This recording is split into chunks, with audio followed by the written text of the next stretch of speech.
What are you hearing about the interest level in the 4th overall pick? I think it's going to depend on how the first 3 come off the board, right? Like if you're going to trade up to 4 for a quarterback, it's going to have to be a specific one. So if it goes Caleb Williams, Jaden Daniels, Drake May in whatever order, then it's McCarthy next. So like, are you motivated to go up and get J.J. McCarthy? Is he worth that to you, whatever the price will be to move up? So Monty Ossenfort, the Cardinals are in the best possible position you can be in the draft. They have a top 5 pick and they don't need a quarterback.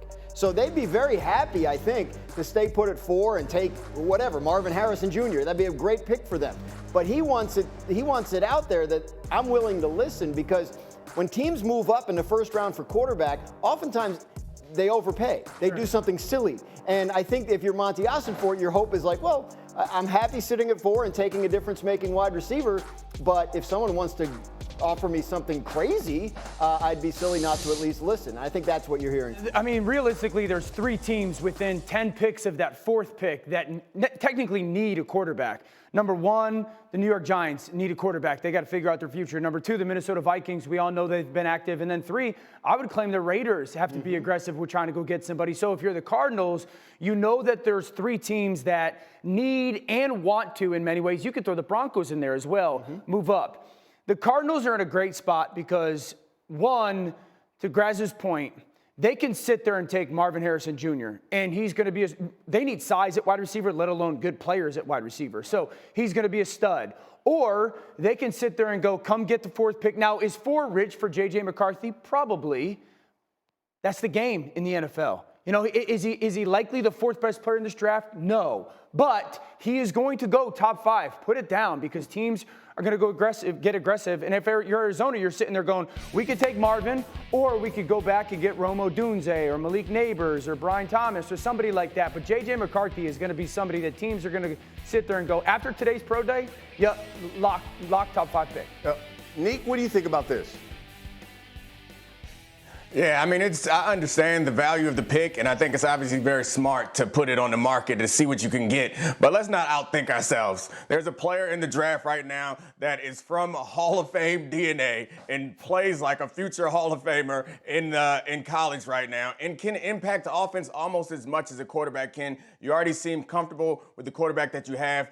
Go ahead and grab Marvin Harrison Jr., and I think that changed the dynamic of your team. I understand that the Cardinals have a lot of different issues that they need to address, so they should listen for trade demands, but it would take a lot for me to get off of the potential of having a player like this that shows the ability to be time great at his position. What about you, Mike T? What are your thoughts? Yeah, I see it different than Neek, which is, as Dano alluded to, there's 5 teams that could go up to number 4, from the Giants, then to that clump of teams from Minnesota, Denver, Raiders, even the Saints. So to me, if I could trade back and get Malik Neighbors or Rome Odunze and a package of picks, I think that's a no-brainer. I think Marvin Harrison is going to be a great player like everybody else, but J.J. McCarthy is really where this draft starts at number 4. And I agree with Dan. I expect him to have a great pro day. I think he's a top 5 pick. And the Giants 6 weeks ago, Brian, were probably thinking like, well, is it Daniel Jones or J.J. McCarthy? I think that luxury for them is off the board, and I think the draft really starts at number 4. I see you shaking your head. Yeah, well, I think if you're the Cardinals, you can't go too far back, because those receivers, at least the top 3, aren't going to last really past, I would be shocked if 10 or 11. So, and I agree with Mike T. I think Minnesota's the team that's going to try to go up to number 2 pick. I think Minnesota wants to go as far north as they can, maybe get Jaden Daniels at 2. If they can't go to 2, they're going to try to go to 3. If they can't go to 3, they're going to try to go to 4. And then the Cardinals will have to figure out, is going back down to 11 actually worth it, to Neek's point, passing on the potential of Hall of Fame talent, Marvin Harrison Jr. The Cardinals have 11 picks in this year's draft and would have more in this scenario. So if you move down to 10 or 11 and you need to go back up 2 spots to get a receiver, you can do that. They have a lot of flexibility. Yeah, it will be interesting to see what they do. Listen, Mike T, I know you've moved up in the draft. When he says blown away, what is blown away for you to give away that pick? Yeah, Brian, let's look at what they did a year ago. They were outstanding. They got a future first-round pick from Houston. Now, usually a rookie quarterback and a rookie head coach, that's going to be a high pick, but Miko Ryans and C.J. Stroud exceeded expectations. If they could get a first-round pick from a team with a rookie quarterback, that's being blown away. Well, Dan Graziano's with us, and that can only mean one thing.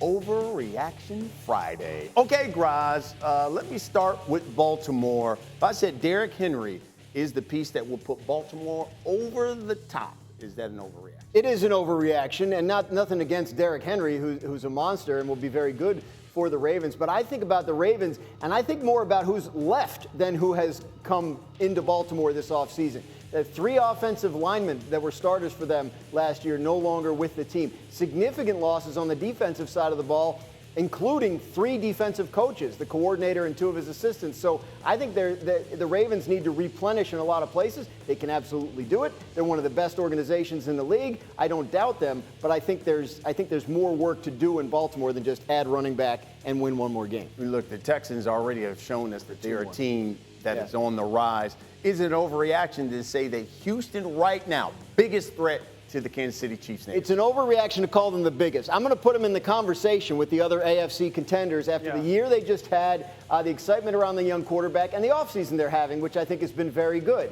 I think, you lean a little bit more toward the teams you've seen have some playoff success in the AFC, like the Cincinnatis and the Buffaloes and the Baltimores, but I don't see any reason Houston can't challenge. I think it's an overreaction to say the biggest, but I think you do have to put them in the conversation. I think it's obvious then we were talking about the draft that Caleb Williams is probably the front runner to be the number 1 pick in the draft. If I said Caleb Williams will lead the Bears to the playoffs in his rookie season, and considering all the additions they've made, is that an overreaction? I don't think it's an overreaction. I don't think it's outside the realm of possibility for that to happen. Obviously, he's a rookie quarterback. We don't know how he's going to do right away, but he has got a lot of pieces around him that put him in a much better situation than most rookie quarterbacks who are asked to start right away. So, with 7 playoff teams in each conference, they won 7 games last year. Could you see them winning 2 or 3 more and getting in? I don't think it's out of the question at all. All right, let's talk about Caleb Williams because, of course, he had his pro day this week. Dio, I know you watched it thoroughly. Give me your thoughts on what you saw. Pro day, I don't want to make too big a deal about a pro day. It was underwhelming. He didn't flash some of his physical talent. So I don't want to make too big a deal about it. It seemed to be governed in a little bit. They weren't going to show off a ton. Now, is that because they believe or have information that he's already locked in as the number 1 pick?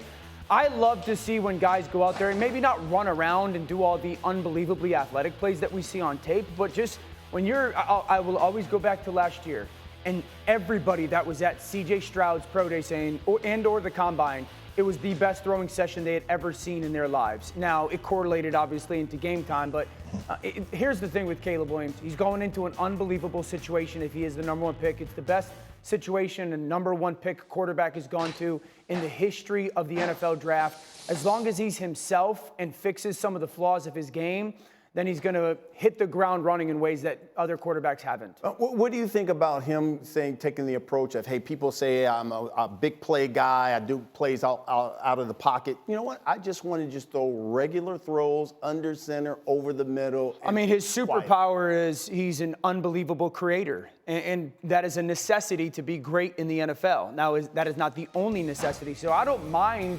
some of the I'm going to do it within the pocket and go some play action ball fake and whatnot and drive the ball downfield. I think that's the throw that ends his pro day. But we all know that Caleb is an unbelievable athlete and super talented kid. Will he be consistent at the NFL level in regards to what's going to be needed from the number 1 pick? That's the question. Mike T, what are your thoughts on what you saw?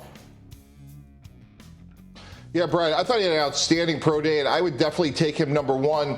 My concern and how I would manage him is he's going to be competing against expectations that he needs to be Patrick Mahomes from the first snap, and he doesn't. He has a defensive head coach, and when we had Mark Sanchez, ironically also from USC, you constantly heard Rex Ryan talk about ground and pound, and things worked out. We got to the championship game, and I think when you look at the Bears, they added Coleman Shelton, a really good center, DeAndre Swift, they have a good tight end in Cole Kmet. With a defensive head coach, Brian, I would be balanced in year 1. Caleb Williams had 83 sacks, 32 fumbles. Let's clean up the fundamentals. Let him walk before he runs, and he could be a superstar. But in year 1, he doesn't have to win the Super Bowl on the first snap. And I think there's the right way to manage him so he can manage expectations and do well, but not have to, throw for 400 yards every game. Dominic, what are your thoughts? Yeah, I think I'm excited about Caleb Williams just like everyone else, and Dan's right about that situation. It's turning out to be really great. They're going to add another outstanding player at the 9 spot. But I think what worries me is the expectations that are on top of Caleb Williams combined with his already proclivity to hold onto the ball and try to create a big play. So he's going to be trying, to Mike T's point, trying to be that great quarterback that we have expectations of him being, Patrick Mahomes-esque, and that's compounded by the fact that he already has the inclination to hold onto the ball and sometimes get sacked. So things are going to move faster for him. I'm sure he's going to be prepared for it, but that's what scares me is him wanting to prove the value of that first-round pick every single snap and not completely understanding that sometimes in the NFL, you have to take a L, throw an incompletion, get rid of the ball, throw a check down in order to make sure that you survive. Yeah, you got to hit singles. The great quarterbacks, we have watched this. The guys, because the position has transitioned. You need athleticism to be elite in the NFL now. Even those guys, Joe Burrow, Patrick Mahomes, Josh Allen, Lamar Jackson, at some point they get into their career where timing and rhythm has to be the foundation of their game. The question is, can Caleb make it there? It's almost like Bryce Young. Remember when we thought when Young was coming in, we were like, okay, Carolina is in a good situation. They're going to be pretty good. Yeah, we were wrong about that, as it turns out. And I mean, I guess it's possible we could be wrong about the Bears, too. I just, Mike T's talking about he doesn't have to. I think there's going to be a lot of pressure on this player. Justin Fields had a lot of fans in that town and in that locker room. If this guy comes in and isn't really good from day one, I don't know. People could get angry. Yeah, we'll see what happens. All right,